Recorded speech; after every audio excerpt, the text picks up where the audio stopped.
So one of the things you may have noticed as you've been going through other code is that sometimes when you mess with the height and the width of an element, you find out that it no longer is big enough to hold all the text that you wanted to show. So what can you do when the content doesn't fit any longer inside the box that you've made with your height and width? Well, you can use the property overflow to determine how people are going to be able to access that content, or if they're even going to be able to access it at all. The 4 values for overflow include visible, which basically means if you've drawn a box and there's a whole bunch of text inside of it, the text is actually just going to go outside the box. So no matter what, the content is visible even if it goes outside the lines. Hidden does pretty much the opposite. It says, oh, if you have something inside this box and it's too big, it's gone. You can't see it. Now, this isn't a great idea because it's going to cause problems if the user increases the font size on their browser. So if you've made some sort of 600 by 800 pixel box and you think, oh, this will be great, no problem, anyone will be able to read this, what's going to happen if someone goes in and increases the font size? Your box doesn't get any bigger, but the text does. So they might not be able to see the content. So a third option is to give overflow scroll. And what this will do is it'll actually give a horizontal and vertical scroll bar to the element. Even if it's just a paragraph, all of a sudden your paragraph has a scroll bar so people can see everything that's in it. The final value is auto. And what it does is it says, oh, I'm only going to add scroll bars as needed depending on how the person's viewing the site right now. I'm going to go ahead and list some resources to show you some examples of how overflow looks, but for right now, we're going to go ahead and keep moving on. Because what I want to share with you is this idea of other display values. Again, browsers are always changing, HTML5 and future versions are always changing, and they're trying to add new support. The problem is, when you see these new cool tools, they don't always work on every browser. So inline block, and none will work everywhere. But here are a few more that are slowly beginning to gain acceptance. And those are table, grid, and Flexbox. For grid and Flexbox, I'm going to leave it to you to kind of play with it, but I did want to show you an example of where a lot of my students find the table display really helpful. How table display works is that you don't make an actual table with your HTML code. Nowhere do you have the tag table. But you're telling your browser that you want to structure it as if it is a table.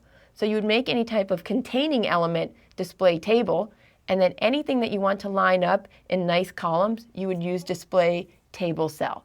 So this sounds very confusing, so I wanted to make sure I gave you an example to go through with me. So I have here some code that's basically just a div, a couple divs with some paragraphs in it.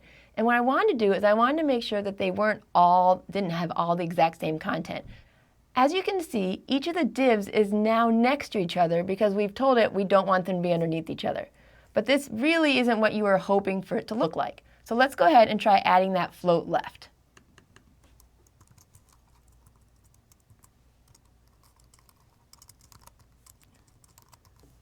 Save.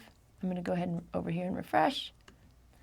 And you can see it does look a little bit better. So this is great because we wanted everything to be next to each other. But what I'm going to do now is I'm going to show you something that doesn't work out really well. And that is this idea of when I resize it. Now you can see this idea of that the overflow might be really important because now things are going outside the divs themselves. Plus, I really don't have any type of margin between them. So let's go ahead and add overflow.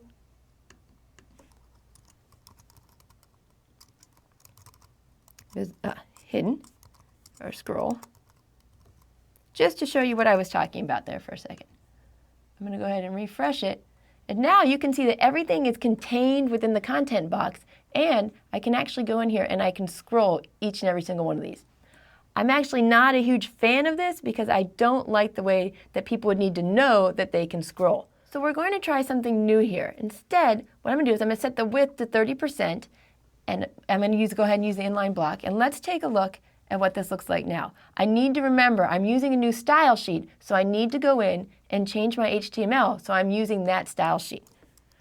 The number of times when I was coming up with these examples for you where I forgot to change the style sheet or I forgot and named it wrong was really embarrassing. So I'm hoping you'll avoid those same problems I had. Go over here, I'm going to refresh it, And you can see this is not the look that we were hoping for. It resizes, but it's just not doing what we want because each one has its own particular height because we really wanted it to just fit that. This is where table cell comes in. I'm going to change my display from inline block to table cell.